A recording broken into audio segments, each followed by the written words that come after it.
இங்க நடக்கிறது என்னன்னா, டேய் அது என்னுடைய பொருள்ரா, நான் உருவாக்குனது, நான் தான் கம்போசர், எனக்கு தான் எல்லா உரிமையும் அது மேல இருக்கு. நான் வந்து எந்தெந்த கம்பெனிக்கெல்லாம் கொடுத்துருக்குன்றது பிரச்சனை இல்லை. ஏன்னா அந்த கம்பெனிக்கு நான் கொடுத்தது என்னன்னா, என்னுடைய உரிமையை அவங்களுக்கு கொடுத்தது, அதை ஒரு ஆடியோவா, அதாவது ஒரு பென்டிரைவ்லையோ அல்லது சிடியாவோ அல்லது கேசட்டாவோ போட்டு விற்கிறதுக்கு தான் நான் கொடுத்துருக்கேன்.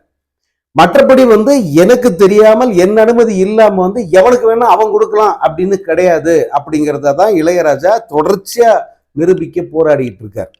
நீதிமன்றத்துல அந்த வழக்கு தான் போயிட்டு இருக்கு. அந்த வழக்கில் இளையராஜா வந்து இந்த இசை விஷயத்தில் நான் அனைவரை விட பெரியவன், நான் அனைவரை விட உயர்ந்தவன் அப்படின்னு ஓப்பனா போய் கோர்ட்ல சொல்லி அதை நீதிபதி திரும்ப அவர்கிட்ட கேட்கும் போது ஆமா அப்படித்தான், ஏன்னா நான் ஒரு இசையை உருவாக்குகிறேன், ஒரு இசையை நான் உருவாக்கி தரேன், நான் உயர்ந்தவன் தான் அப்படின்னு தன்னுடைய நிலையில் வந்து அப்படியே உறுதியா நின்று சொன்னாரு. ஜட்ஜி வந்து வாயடிச்சு போயிட்டார்.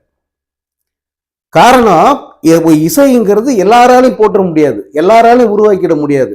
4 சிடி இங்கிலீஷ் சிடியை வாங்கி வச்சுக்கிட்டு அதை பார்த்து காப்பி அடிச்சு போடுறவனெல்லாம் நம்ம மியூசிக் டைரக்டர்னு சொல்ற முடியுமா? அப்படித்தான் இன்னைக்கு பல பேர் இருக்காங்க. பட் இளையராஜா அப்படி இல்லை.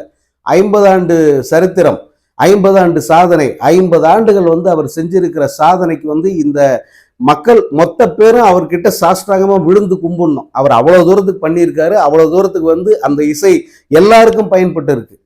இப்ப அவர் கேட்கறதெல்லாம் என்னன்னா, எனக்கு கோடி கோடிய காசு கொண்டு கொட்டுன்னு கேட்கல. இந்த இடத்துல அவர் காசு கேட்கறதே ஒரு அடையாளத்துக்காக தான். நீ என்னுடைய பொருளை என் அனுமதி இல்லாம பயன்படுத்தினா இந்த மாதிரி நீ பீனலைஸ் பண்ண வேண்டி வரும், நீ தண்டனை அனுபவிக்க வேண்டி வரும் அப்படிங்கறத அவர் வலியுறுத்துறதுக்கு தான் அதை செய்யறார். ஆனால் முறைப்படி அவர்கிட்ட போய் அனுமதி கேட்கும் போது அவர் பணம் கேட்பதில்லை. நல்ல ஞாபகம், நேற்றே சொன்னார், லப்பர் பந்து டைரக்டர் வந்து எப்படி அனுமதி வாங்கினார், அந்த ப்ரொடியூசர் டைரக்டர்.